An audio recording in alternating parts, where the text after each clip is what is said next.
Chennai Wesley search ராயப்பேட்டாவில் அமைந்துள்ள Wesley Royapettah திருச்சபையில் நான் மரத்தடியில் நின்று கொண்டு ஒருவரை பார்த்து கொண்டே இருந்தேன். சர்ச்சுக்கு போகின்றவர் கையில் எத்தனை பேர் கையில் வேதாகம் இருக்கிறது என்று. பல பேர் கையில் வேதாகமே இல்லை. எடுத்து படியுங்கள் என்று சொன்னால் ஒரு 4-5 பேர் எடுத்து அதை வாசிப்பார்கள்.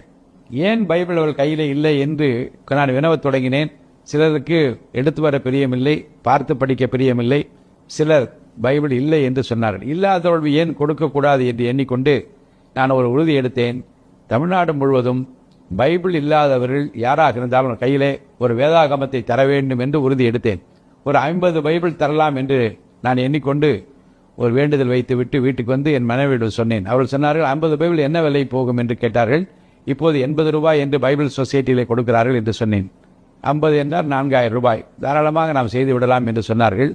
முதல் மாதம் 50 பைபிளை வாங்கி கொண்டு ஓடுகிற பேருந்தில் நின்று அது நிற்கிற போது யாருக்காவது இலவசமாக பைபிள் வேண்டுமா என்று கேட்பேன். வெட்கப்படாமல், தயங்காமல், சங்கோஜப்படாமல் நான் கேட்டவுடனே சில பேர் கையை நீட்டுவார்கள், சில பேர் முகத்தை சுனிப்பார்கள். கொடுத்து விட்டு இறங்கி விடுவேன்.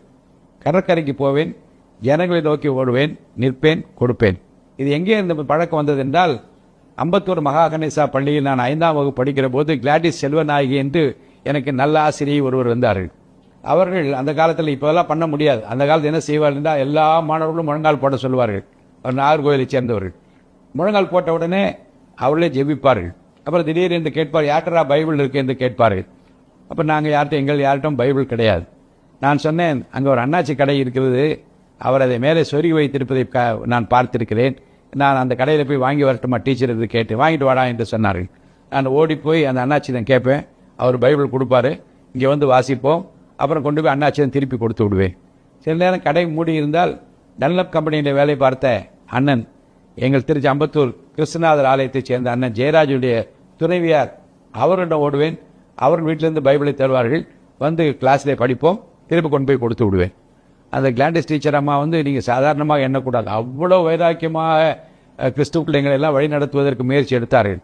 திடீரென்று இவ்வளோ கட்டு ட்ராக்ஸ் கொண்டு வருவார்கள். இதை கொண்டு போயிட்டாங்க, எல்லாம் கொண்டு போய் எல்லா பக்கம் கொடுத்துட்டு வாங்க என்று அனுப்பி விடுவார்கள். பள்ளிக்கூடம் நடந்து கொண்டு இருக்கும், எங்களை அனுப்புவார்கள். நான் ஓடிப்போய் ரயில்வே ஸ்டேஷன் நின்று கொண்டு ட்ரெயின் வருகிற போது நிறைய பேர் இறங்குவார்கள், நிறைய பேர் ஏறுவார்கள். வேகமாக அந்த ட்ராக்ஸ் எல்லாம் கொடுத்து விட்டு நான் வந்து விடுவேன்.